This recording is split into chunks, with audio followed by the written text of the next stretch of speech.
screaming toward Kerman Airport at 14:07 local time. A pair of F/A-18 Super Hornets locked onto 3 irreplaceable Iranian jets. A surveillance drone circling overhead transmitted footage back to the strike group, and the situation looked grim. The Iranian military was preparing to launch these aircraft at any second. And just as the Super Hornets pushed their throttles to full afterburner, an Iranian air defense operator emerged with intentions of adding their images to a T-shirt. The 2 pilots, with call signs Raven 1 and Raven 2, had taken a wide eastern path through Baluchistan to sidestep threats. Unfortunately, the desert offered no assistance. Raven 1's AN/ALR-67 radar warning receiver, the device that informs a pilot about who's targeting them and how aggressively, suddenly blared with a sound every fighter jock knows and dreads. Fast pulse repetition phased array targeting. A Tor-M1 system positioned within 12 kilometers. That battery had been dormant in the foothills, with its radar inactive. Picture a bouncer in a shadowed nightclub corner, motionless with crossed arms, monitoring the entrance. No chit-chat, no subtle glare across the room. The moment the Super Hornets breached the horizon, it bypassed the detection phase entirely and jumped straight to targeting mode. No inquiry about identity, no request for credentials, simply a fist already cocked before you stepped through the door. Raven 1's body responded instantly. His left hand shot toward the chaff dispenser switch, while his right gripped the control stick tighter. Imagine the Tor's weapon as a utility pole, moving at Mach 2.8, that sustains 28 Gs during its final approach. That's roughly 4 times what a human pilot can withstand before losing consciousness. The phased array shifts frequencies quicker than most countermeasures can keep up with. Similar to conversing with someone who switches languages mid-word. Across 11 days of fighting, the surviving defense crews had mastered a single tactic. Launch one shot, power down, and escape as rapidly as possible before American aircraft can retaliate. Raven 1 yanked his control stick backward, pulling 6 Gs. The skyline rotated vertical, and the ground filled his canopy. Behind him, ALE-47 pods ejected chaff, metallic fibers spreading into a radar illusion matching the jet's dimensions. The ALQ-214 electronic warfare system pumped false distance readings into the tracking frequency, directing the missile at empty space 500 meters behind the aircraft. Raven 2 turned the opposite direction, fracturing the formation and forcing the battery operators to decide on one target. Raven 1 got selected. The chaff, combined with the jammer's deception, compromised the tracking solution, while 6 Gs of turning motion shifted the aircraft completely out of the seeker's expected path. The warhead detonated beneath and to the rear, close enough to shake the aircraft, ruined trousers, but no structural damage. Inside the Tor-M1, the battery commander flipped the master switch, and his display went black. His driver was already moving the system on its tracks. The commander might have launched again 2 weeks prior, but 11 days of watching America transform Iran into a wasteland made him reconsider. However, the Tor required only 45 seconds. The 6G maneuver diverted both aircraft 12 miles south of their intended course. This moved them from the barren desert corridor into mountainous terrain, where an Iranian surveillance radar operator in a mountain gorge was monitoring the southeast horizon. He'd relocated his mobile radar from Isfahan province, ahead of the initial week of bombardment, and positioned it in an area the coalition hadn't targeted. This decision reflected either remarkable judgment or remarkable suspicion. In Iran's armed forces, distinguishing between them was challenging. He possessed no shooting capability. That wasn't necessary. he grabbed the telephone handset and reported to Kerman what his scope displayed. 2 fighter-sized blips moving northeast, medium altitude, traveling with the urgency suggesting someone was about to experience serious complications. That communication, transmitted via landline because 11 days of American strikes had turned Iranian military networks into an expensive broken telephone game, arrived at the IRGC installation before the Ravens reorganized their formation. While the alert traveled toward the airfield, Raven 2 discovered the damage 6Gs had inflicted on his targeting apparatus.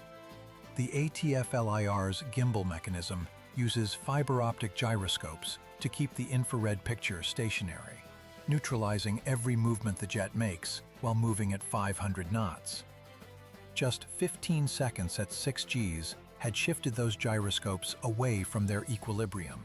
The picture wavered across the landscape, like reading a street address through a bus window on a rocky road.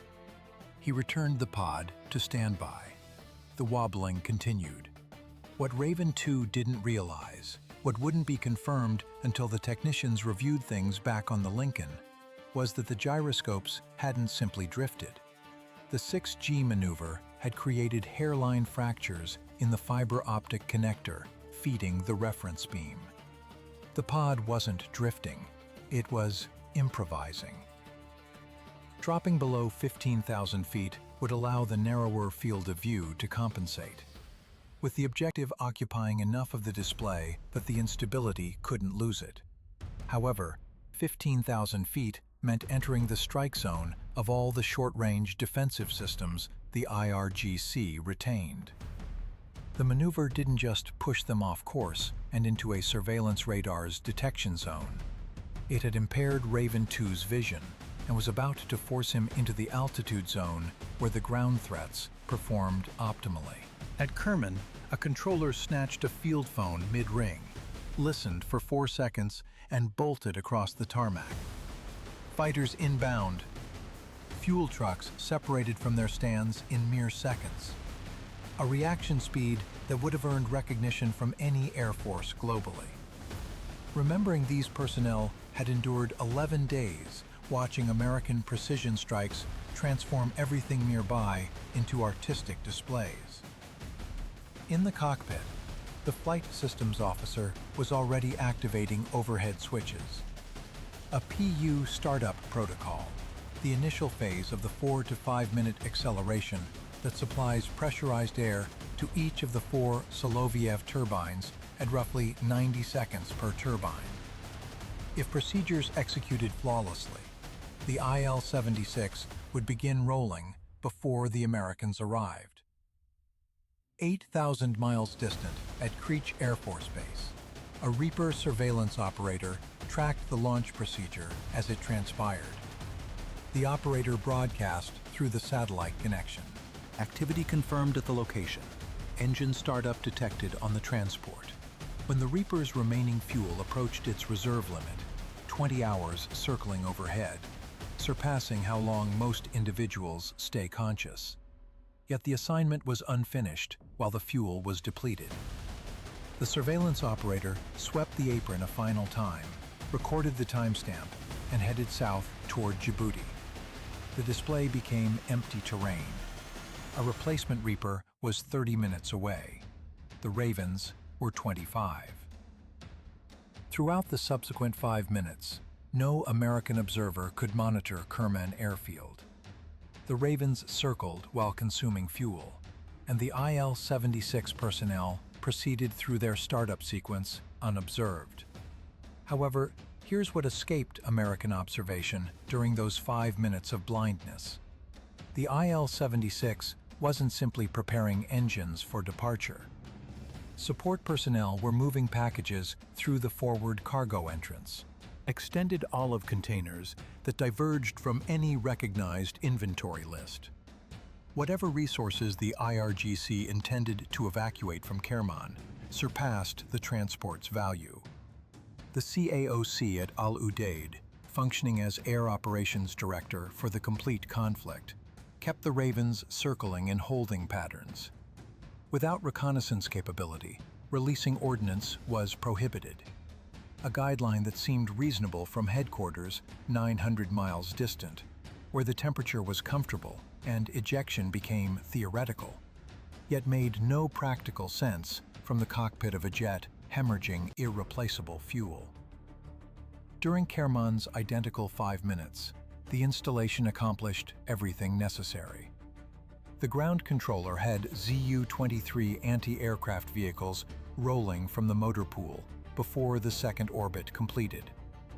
By the 3rd minute, a MISOG-2 manpad crew positioned itself atop the service hangar, launcher tube positioned on the operator's shoulder. The MISOG-2 represents Iran's adaptation of the Chinese QW-1, which originated as China's version of the Soviet Igla, making the MISOG-2 essentially a copy of a copy. And like any second-generation reproduction, it performs sufficiently effectively to spoil your afternoon. The substitute Reaper reported in at 23,000 feet. An MQ-9 equipped with a multispectral targeting apparatus visible here. Sufficient capability to discern a license plate from 4 miles altitude. Controlled by a sensor operator positioned in a structure at Creech Air Force Base, through what functions as a very high-end gaming console, with a 600 millisecond satellite transmission interval. The operator directed the turret toward the tarmac and received a clear picture. All 3 confirmed, APU energized on the transport. Immediate action recommended. Clearance granted. 16 minutes until impact. The impaired targeting apparatus and the 5-minute advantage, both presents courtesy of the Tor M1, were ready at the finish line. Raven 1 examined the airfield for optimal firing distance. The sophisticated targeting forward-looking infrared apparatus slung beneath the jet's belly, visible here, essentially a heat-sensing telescope, permitting the pilot to assess a target from sufficient range that defenders cannot fire back. The leads apparatus functioned correctly, producing a steady picture, precisely what targeting design aspires to achieve. Pair of utility vehicles equipped with Zu-23-2 twin-barrel anti-aircraft weapons positioned at opposite runway terminations, eastern and western. The Zu-23 launches 23mm projectiles at 800 to 1,000 rounds per barrel per minute. No guidance system, no electromagnetic signature detectable.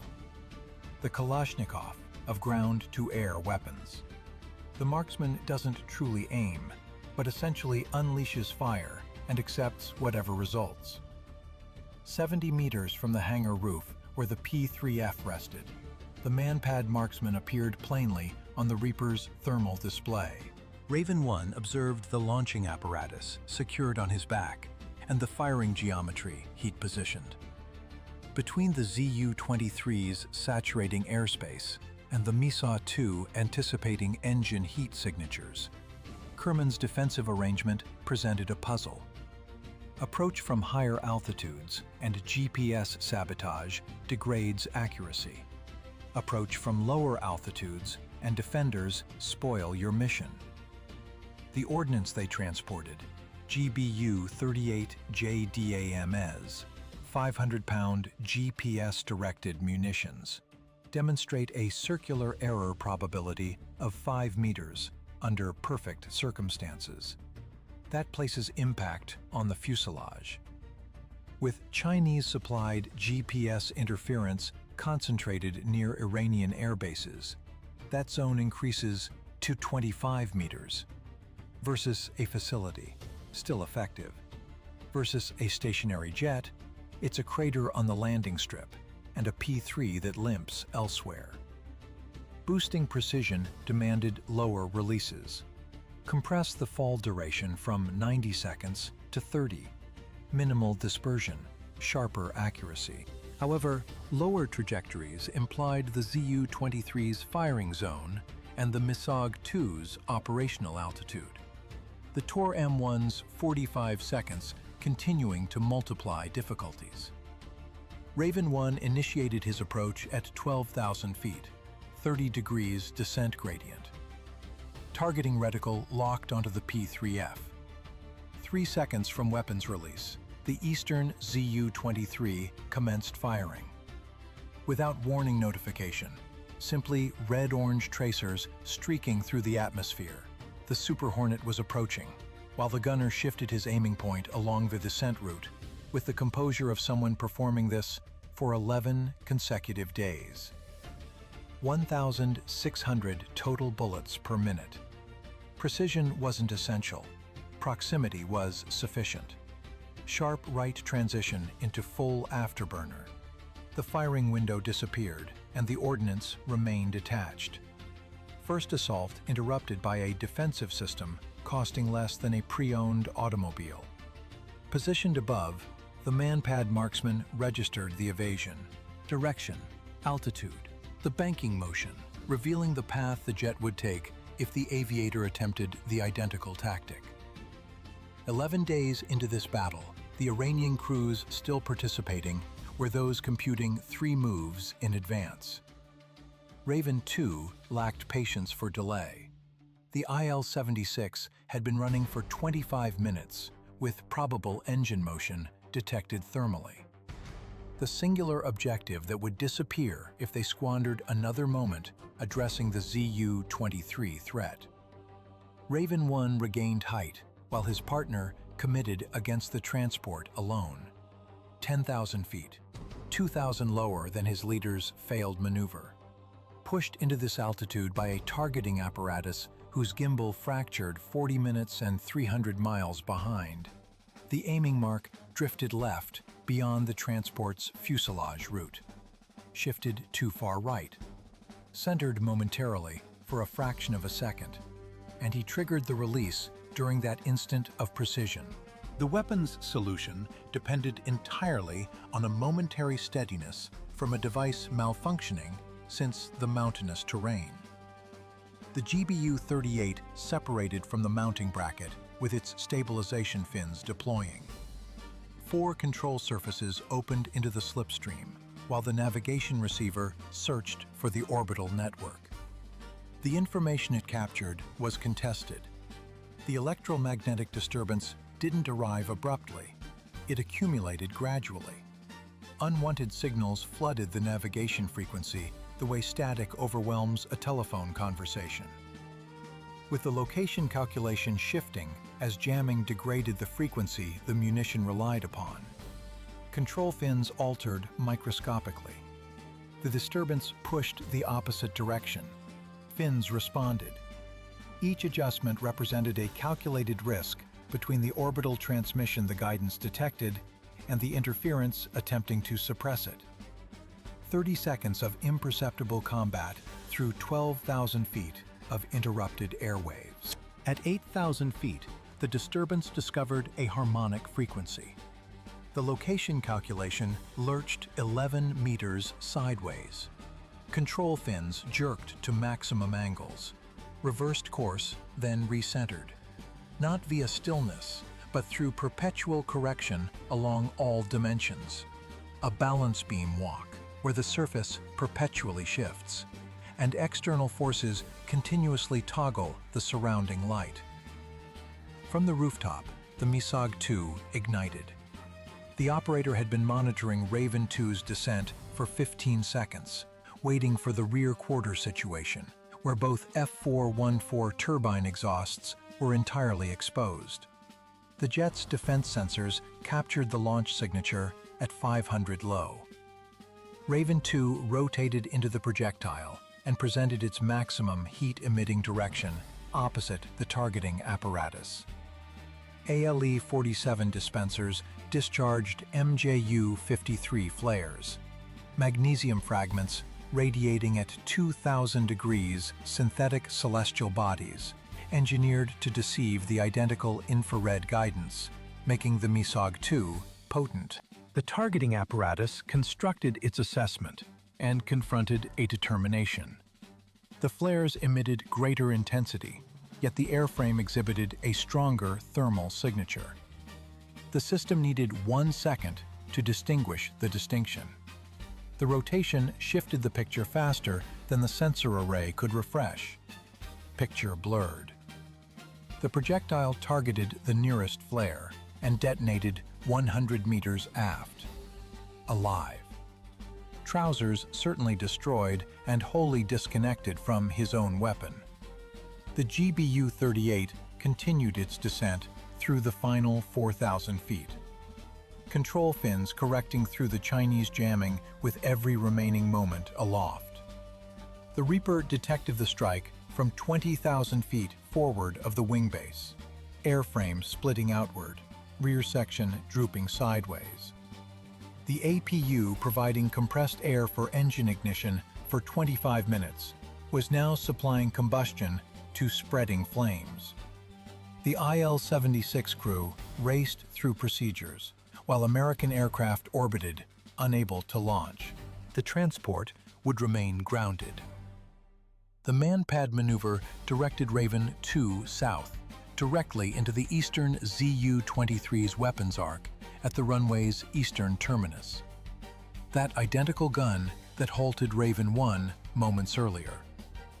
A system the Soviet Union engineered in 1960 and Iran procured for the expense of a quality truck. The gunner maintained his firing calculation from the preliminary engagement. He'd observed each maneuver, completed the trajectory computations mentally, and was about to execute a superior attempt. Each barrel unleashed projectiles and tracers rose through the position the aircraft occupied milliseconds prior.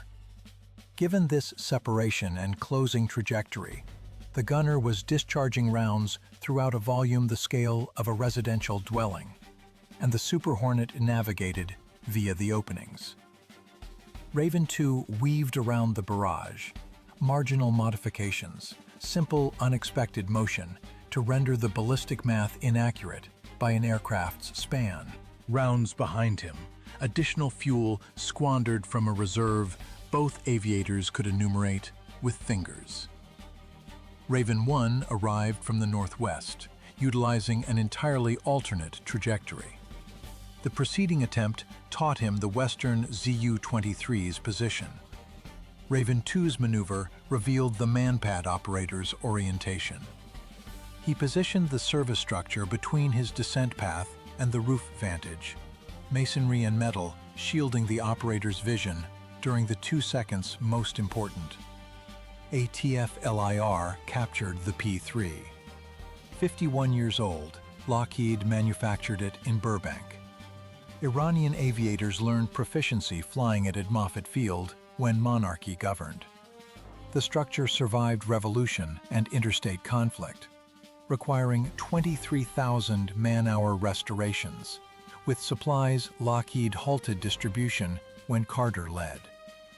Buzzed the USS Essex in 2019, American-engineered and antagonizing the maritime service that constructed it.